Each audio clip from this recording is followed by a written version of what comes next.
కూటమి ప్రభుత్వంపై ప్రొద్దుటూరు మాజీ ఎమ్మెల్యే రాచమల్లు శివప్రసాద్ రెడ్డి గారు నిప్పులు చెరిగారు.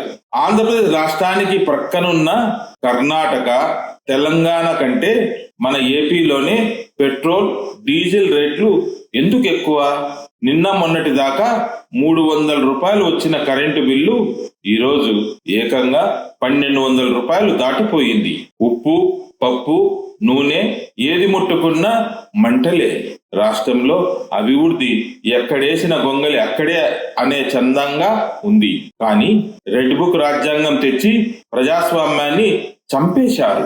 కూటమి ఎమ్మెల్యేలు, వాళ్ళ పిల్లలు ఇసుక, మట్టి, ల్యాండ్స్, ఆఖరికి పేదోడు తినే రేషన్ బియ్యాన్ని కూడా పందికొక్కుల్లా దోచేస్తున్నారంటూ రాచమల్లు శివప్రసాద్ రెడ్డి గారు తీవ్ర ఆరోపణలు చేశారు. గడిచిన 5 ఏళ్లలో జగనన్న పాలనలో ఎలాంటి అవినీతి లేకుండా సంక్షేమ కార్యక్రమాలు అందించాం. మాకు 11 సీట్లు వచ్చినా సరే మీ అబద్ధాలకు, బెదిరింపులకు, తప్పుడు కేసులకు భయపడే ప్రసక్తే లేదు. ప్రజా సమస్యలపై వైసీపీ కార్యకర్తలు, మహిళలు రోడ్లపైనే ఉండి యుద్ధం చేస్తారు. మరి ఆంధ్రప్రదేశ్ రాష్ట్రంలో పెరిగిన కరెంటు బిల్లులు, పెట్రోల్, డీజిల్ ధరల పెంపుపై మీ అభిప్రాయం ఏమిటో కామెంట్ చేయండి. ఇలాంటి మరిన్ని లేటెస్ట్ పొలిటికల్ అప్డేట్స్ కోసం ఇప్పుడే మన ఛానల్ ను సబ్స్క్రైబ్ చేసుకోండి.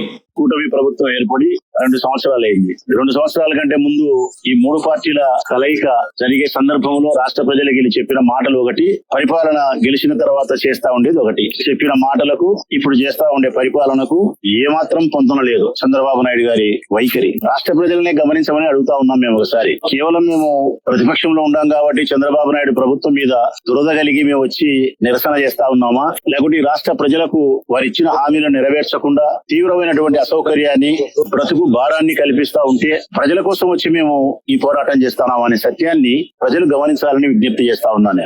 మేము 11 సీట్లకే పరిమితమైనప్పటికీ 5 సంవత్సరాల కాలంలో ఎన్నో సంక్షేమ కార్యక్రమాలను ప్రజలకు అందించి ఎంతో అభివృద్ధిని మా నియోజకవర్గాలలో చేసి దోపిడీకి, అవినీతికి పాల్పడకుండా మేము నిజాయితీగా జగన్మోహన్ రెడ్డి గారి నాయకత్వంలో రాజకీయ జీవితాన్ని గడిపి అయినప్పటికీ కూడా మేము అందరం ఓడిపోయినాం. వాస్తవానికి మాకు తెలుసు, మా అంతరాత్మకు తెలుసు, మేము ఓడిపోవాల్సిన వాళ్ళం కాదు. మేము ప్రజలకు మేలే చేసినాం, మా పార్టీ మేలు చేసింది, మేము మేలు చేసినాం, అయినా ఓడిపోయినాం. మరి మేము ఓటమి చెందడానికి కారణం రాష్ట్ర వ్యాప్తంగా మా అందరి అభిప్రాయం ఒక్కటే, ఈవీఎం మిషన్ల ద్వారా మేము ఓటమి చెందిండాలా, లేకపోతే చంద్రబాబు నాయుడు చెప్పిన అబద్ధాల వలన మేము ఓడిండాలా. మరి చంద్రబాబు నాయుడు చెప్పిన ఆనాటి మాటలే ఈ రోజు మేము ప్రశ్నిస్తున్నాము. అయ్యా కరెంటు బిల్లులు పెంచాలంటివి, పెంచినావే, పెంచొద్దు, ప్రజలకు భారము అంటున్నాం. పెట్రోల్, డీజిల్ పెంచాను, కర్ణాటకలో ఏముంది ఆడెంతుందని చెప్పి లోకేష్ బాబు చతురులు పడినారు కదా, చలోక్తులు విసిరినాడు కదా ఆనాడు. మరి ఈ రోజు పెంచినావే అని అడుగుతున్నాం మేము. కర్ణాటకలో ఉండేదానికంటే, తెలంగాణలో ఉండేదానికంటే, తమిళనాడులో ఉండేదానికంటే, మహారాష్ట్రలో ఉండేదానికంటే, ఈ ఆంధ్రప్రదేశ్ రాష్ట్రానికి నలువైపులా ఉండే 4 బార్డర్స్, ఈ 4 రాష్ట్రాలలో కూడా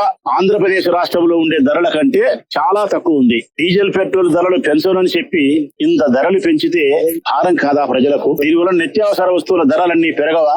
రవాణా చేయాల్సినటువంటి నిత్యావసర ధరలన్నీ కూడా డీజిల్ పెరిగినప్పుడు ఆ ధరలు పెరుగుతాయి కదా. రైతుల వ్యవసాయ పనులకు సంబంధించిన ట్రాక్టర్లకు గానీ, మిషన్లు గానీ ఇవన్నీ కూడా డీజిల్ పెరిగినప్పుడు వ్యవసాయానికి అయ్యే ఖర్చు పెరగదా? లేకుంటే బస్సులో ప్రయాణం చేసే పేదవారి యొక్క ఆర్టీసీ ఛార్జీలు పెరగవా? లేకుంటే ఆటో ప్రయాణం చేసే వాళ్లకు, క్యాబులోను, టాక్సీలలోను, లారీలను ప్రయాణం చేసే వాళ్లకు పెరగవా ఖర్చులు? ఒక్క డీజిల్, పెట్రోల్ పెరగడం వలన మనిషి యొక్క దైనందిన జీవితంలో ప్రతినిత్యము మనం ఎదుర్కొనే అనేక రకాల అవసరాల మీద ధరలు పెరుగుతాయి.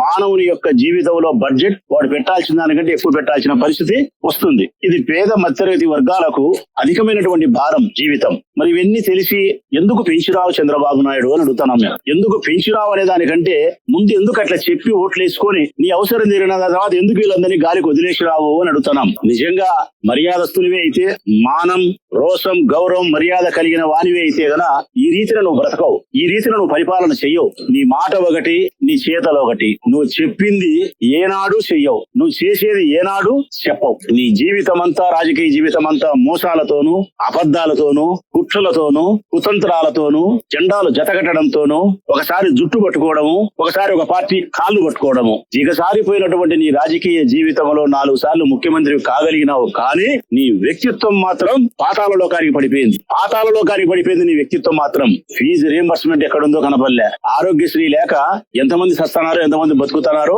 బయటికి వచ్చి చూస్తే మీకు అర్థమవుతాది. అసలు ఏది ఈ రాష్ట్రంలో పెరగలేదని చెప్పి నేను చంద్రబాబు నాయుడు అడుగుతా ఉన్నా. ఏది పెరగలే? కరెంటు బిల్లులు పెరగలేదా?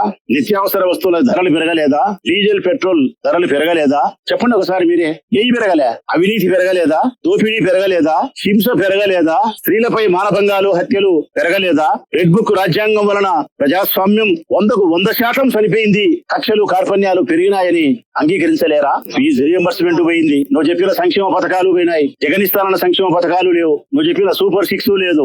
ఒక్క మాటలో చెప్పాలంటే ఈ రాష్ట్రంలో ఉండబడిన పేద మధ్యతరగతి అన్ని వర్గాలకు సంబంధించిన ప్రజలు ఆర్థిక పరమైన ఇబ్బందులతో బ్రతకడానికి కష్టమై 500 రూపాయల నోటు కూడా చూసే పరిస్థితి లేదు పేదవాళ్ళ దగ్గర. పేదవాళ్ళే ఒక రకమైన వాళ్ళ దగ్గర 1 లక్ష రూపాయల డబ్బులు చూసే పరిస్థితి కూడా లేదు. ఎక్కడైనా మనం ఇంతకుముందు చూస్తే పంటలు పండలేదు, వర్షాలు కురవలేదంటే రైతులకు కరువు వచ్చింది అనుకుంటానేం, లేకుంటే ఇంకొకటి ఏదన్నా ఇబ్బంది వస్తే ఫలానానికి కరువు వచ్చింది, ఇబ్బంది వచ్చి అనుకుంటానేం. కానీ చంద్రబాబు నాయుడు పుణ్యమా అని చెప్పి మనం పుట్టి బుద్ధి ఎరిగినప్పటి నుంచి నాకు 59 సంవత్సరాలు, నా 59 సంవత్సరాల జీవితంలో నేను సరికొత్తగా చూస్తాను ఒక పాఠం ఏంటంటే కదా, రాష్ట్రానికి కరువు రావడం, ఒక వర్గానికి కరువు రావడం కాదు ప్రజలారా ఇది, ఒక వ్యవస్థకు కరువు రావడం కాదు ప్రజలారా ఇది. ఆంధ్రప్రదేశ్ రాష్ట్రానికే కరువు వచ్చింది. ఆంధ్రప్రదేశ్ రాష్ట్రానికే దరిద్రం పట్టుకుంది. ఆ దరిద్రం పేరే నారా చంద్రబాబు నాయుడు. ఏం కేసు పెడతావా దరిద్రం అంటే? ఇంతకంటే పోయేదేముంది చంద్రబాబు నాయుడు మాకు? ఇంతకంటే జరిగే నష్టమేముంది? ప్రజా జీవితంలో ప్రజల కోసం ఎంతో త్యాగంగా బతికిన వైఎస్ఆర్ కాంగ్రెస్ పార్టీ 11 సీట్లకే పరిమితమైన తర్వాత ఇంతకంటే మమ్మల్ని బాధించేది ఏమీ లేదు. నువ్వు పెట్టే కేసులకు గానీ, నువ్వు బెదిరింపులకు గానీ ఇక్కడ భయపడే పరిస్థితి ఏదీ లేదు. మేము ప్రజల తరఫున ప్రశ్నిస్తానే ఉంటాం. ప్రజా సమస్యల పైన ఈ ప్రభుత్వం పైన యుద్ధం చేస్తానే ఉంటాం. వైఎస్ఆర్ కాంగ్రెస్ పార్టీకి సంబంధించిన ప్రతి కార్యకర్త మేమేంది, పురుషులమేంది, మా చెల్లెళ్ళు వచ్చినారు గృహాలకే పరిమితమై వారి భర్త, పిల్లలు, మామ, అత్త వాళ్ళ కుటుంబాన్ని సరి చేసుకొని ఇంట్లో ఉండాల్సిన ఈ చెల్లెళ్లే వైఎస్ఆర్ కాంగ్రెస్ పార్టీకి సంబంధించిన మా చెల్లెళ్లే రోడ్డెక్కి యుద్ధం చేస్తున్నారు. సమాజ హితం కోసం, సమాజంలోని బడుగు బలహీన వర్గాల కోసం, పేదవారి కోసం, పట్టిన వైఎస్ఆర్ కాంగ్రెస్ పార్టీ జెండా కోసం, న్యాయం కోసం. మేము కొట్లాడేదేముంది? ఇంకా రోజు రోజుకు ఇంతకంటే ఎక్కువైతుంది నీ మీద యుద్ధం. రోజు రోజుకు ఇంతకంటే నిరసన ఎక్కువైతుంది రాష్ట్ర ప్రజలకు నీ ప్రభుత్వం పైన, కూటమి ప్రభుత్వం పైన.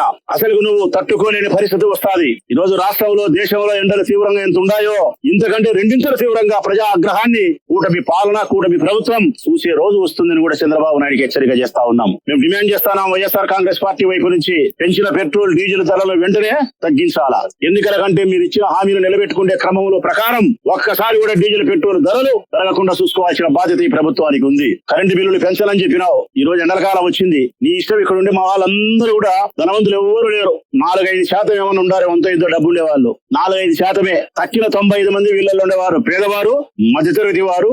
మధ్యతరగతి కంటే రోంత ఎగురు ఉండేవారు మాత్రమే ఈడుండే మా వాళ్ళందరూ కూడా. ఈ రోజు ఎవరిని అడిగినా వీళ్ళని అడిగితే మా చెల్లెలు అడిగితే చెప్తారు కరెంట్ బిల్లు ఎంత వచ్చేది. ఆనాడు 500 వచ్చేది, ఈనాడు 1200 వస్తుంది. ఆనాడు 300 వచ్చేది, ఈనాడు 800, 900 వస్తుంది. రూపాయికి 1.5%, 100కు 150% కరెంటు బిల్లులు పెరిగినాయి. భారం అయిపోయింది. ఉప్పు, పప్పు, చింతపండు, బియ్యం, నూనె, సబ్బు ఏది పెరగనేది? ఈ రాష్ట్రంలో ఏదైనా పెరగలేదు అనుకుంటే గనా, ఎక్కడేసిన గొంగలి అక్కడే ఉంది అనుకుంటే గనా అది అభివృద్ధి. అభివృద్ధి ఒక్కటి మాత్రమే ఈ రాష్ట్రంలో పెరగలే. అభివృద్ధి ఒక్కటి మాత్రమే ఎక్కడేసిన గొంగలి అక్కడే సంధానం ఉంది. మిగతా అన్ని పెరిగిపోయినాయి. ఎమ్మెల్యేలు, ఎమ్మెల్యే పిల్లలు, ఎమ్మెల్యే కొడుకులు దోషిన కాడికి, దొరికిన కాడికి దోసుకుంటున్నారు. ఈ 5 సంవత్సరాల పదవీ కాలం పూర్తయ్యే లోపల 100,000 కోట్ల రూపాయలు సంపాదించుకొని మా కుటుంబాలు, మా భార్యలు, మా పిల్లలు సుఖంగా ఉంటే చాలు. ఈ రాష్ట్రం ఎట్లయినా పర్వాలే, మా రాజకీయం సంకనాకిపోయినా పర్వాలని పరిస్థితుల్లోకి తెలుగుదేశం పార్టీ ఎమ్మెల్యేలు వచ్చినారు. అందుకే ఇంత బరితెగించి వాళ్ళు ఇసుక తింటున్నారు సిగ్గు లేక, ఇసుక మట్టి తింటున్నారు సిగ్గు లేక, గ్రావెల్ తింటున్నారు సిగ్గు లేక, ప్రజలు ప్రభుత్వానికి సంబంధించిన భూములు తింటున్నారు రోషం లేకుండా, ప్రజలు తాగే మందులు తాపి వాళ్ళ రక్తం తాగుతున్నారు మీరు సిగ్గు లేకుండా. మీరు లాస్ట్ కు చౌక దుకాణాల ద్వారా పేదవాళ్ళు తినాల్సిన బియ్యాన్ని కూడా పంది కొక్కుల మాదిరి మీరు వంచేస్తున్నారు. మీరు మీ మనసులో మీది ఒక బ్రతికేనా? మీ జన్మే కాదు. తెలుగుదేశం పార్టీకి సంబంధించిన ఓ నాయకులారా, ఓ ప్రభుత్వమా, మీది జీవితం కాదు, మీది జన్మ కాదు. మీకు సిగ్గు రాదు, మీకు శరము రాదు. ఇట్లా రోడ్లెక్కి మేము కొట్లాడుతానే ఉండాలి 5 సంవత్సరాల కాలం. మీరు మారుతారని నమ్మకం నాకైతే వ్యక్తిగతంగా అయితే లేదు. అయినప్పటికీ కూడా ప్రజా జీవితంలో పోరాటం చేసే మేము ప్రజాస్వామ్యబద్ధంగా ప్రజల కోసం నిరంతరం పోరాటం చేస్తానే ఉంటాం. డిమాండ్ చేస్తా ఉన్నాం వైఎస్ఆర్ కాంగ్రెస్ పార్టీ తరఫున కూటమి ప్రభుత్వాన్ని డీజిల్, పెట్రోల్ ధరలు వెంటనే తగ్గించాలా.